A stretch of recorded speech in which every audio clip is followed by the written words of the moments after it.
Sunday, for the majority of the inhabitants of this elegant and historic city, is traditionally a day of rest. But for the patrons of the Hotel Ritz, it's the day of the concours d'élégance, and from early morning, polishing and preening were very much in evidence.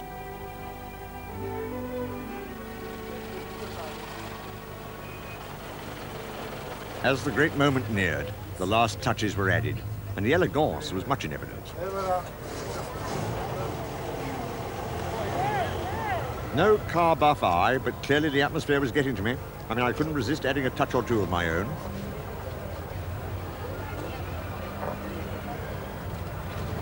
The excitement mounted, but for some, the tension was obviously starting to show.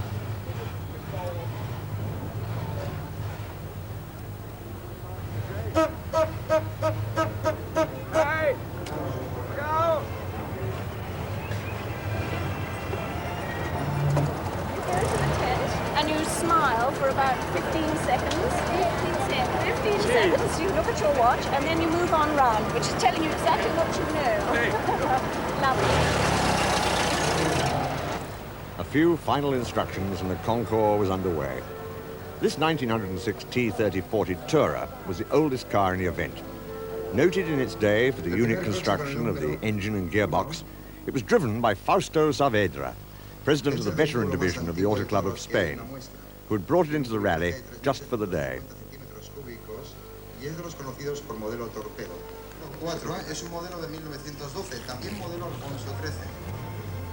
So now there were 40 cars and over 80 passengers, all fully entering into the spirit of the thing and putting on the Ritz.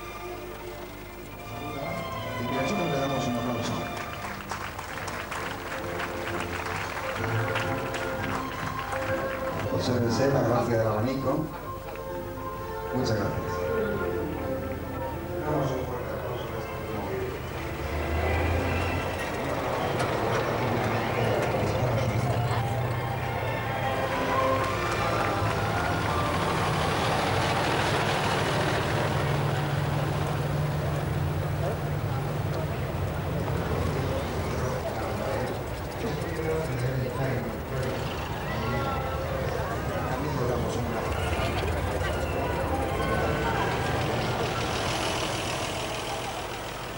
The winner of the concours was finally judged to be Jim Hull from Los Angeles in the US of A, the co-owner of this exotic 1935 cabriolet. Beautifully appointed in every way.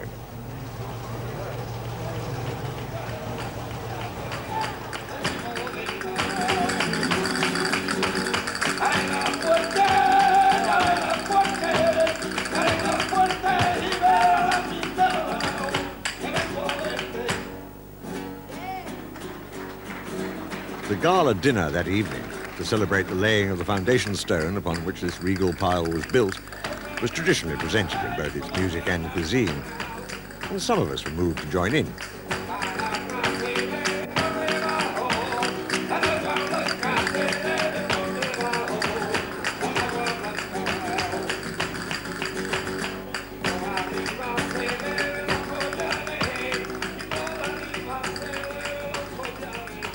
Then, the festivities over, it was back to the realities of the long drive home.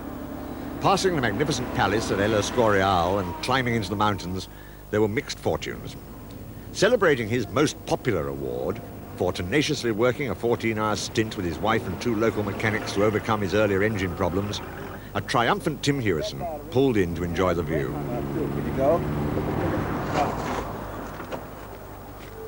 Meanwhile, Jules Human, president of the Hispano-Suiza Society of America, no less, had realized what was hampering his progress.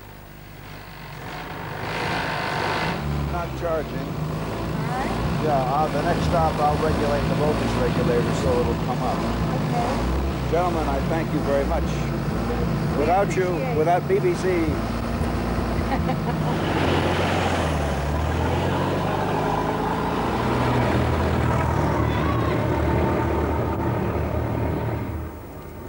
Faithfully trailing the caravanserai, the Grua was soon to come into its own. Mary Montague, now at the wheel of the family Alfonso, was in big trouble.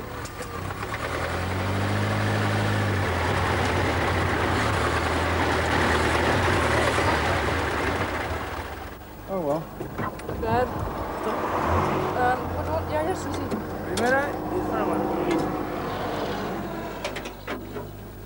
But just what was the problem?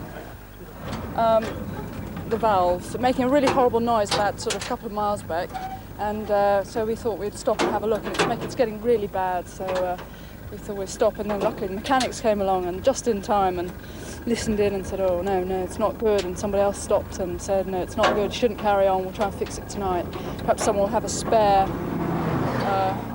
I'm not mechanical, a spare part, yeah, don't know any more than that. Just hope they can do their best. The part turned out to be a big end, and further maintenance would have to be deferred until the car could be returned home to Bewley. But running repairs were sufficient to get Senor Pierre's 1925 H6 back into the rally, a relief for the Argentinian, and for the exuberant Howells, who were soon powering on towards the night stop at Tordesillas.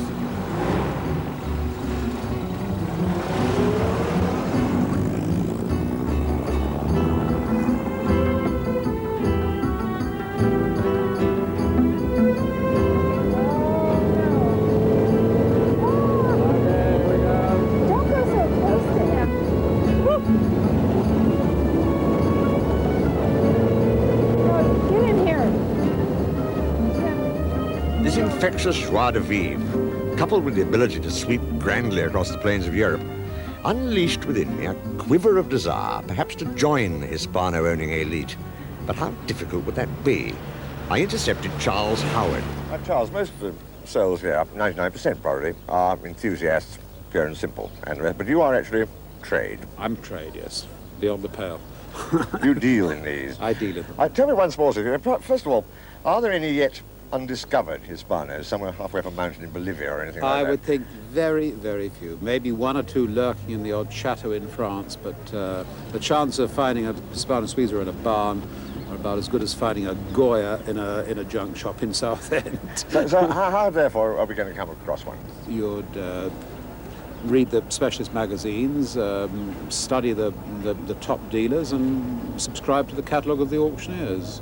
I always boast that my spy network, which enables me to find cars, is slightly better than the CIA network, in as much as I make fewer boobs than they do, and I find, it's a more successful espionage service, put it that way, dollar for dollar, my espionage service, which is works day and night, and I get phone calls and faxes and telexes and whispers in the ear, and that's how it works. It's what's now known as networking, and used to be called contact. Somebody somewhere knows that you will want to know, and he'll say, I have seen this. And the more you buy, the more you're offered. Well, Peter Briggs has been offered and has bought over 150 classic cars. It's like the Mille Miglia. Yes. I love it, don't they? This beautifully restored Alfonso is from his collection back home in Australia, and it's one of his favourites. It must be. He had it flown here in a jumbo jet. It was originally owned by a fire chief in Victoria, who, hearing of the car's sporting performance, bought it so he could get to the fires first.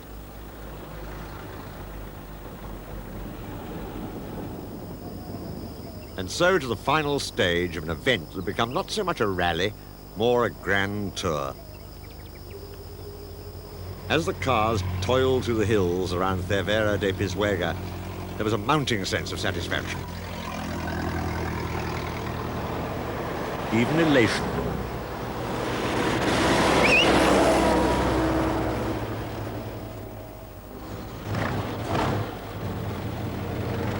The Olds, characteristically sweeping through the tail enders, sped on towards an evening of drinks, speeches, and farewell celebrations, followed by the Gruar, now also carrying a final casualty, James Panier's K6, which had retired with a shattered rear-end pinion. However, the great majority of these cars, all built more than 50 years ago, had completed 7 days exhilarating motoring without any problems at all. Driven with tremendous enthusiasm and elan, the Silver Storks had returned home, providing a fitting tribute to the genius of the Swiss engineer Mark Burkitt and of his adopted country, a land of music, wine, sunshine, and the Hispano-Suiza.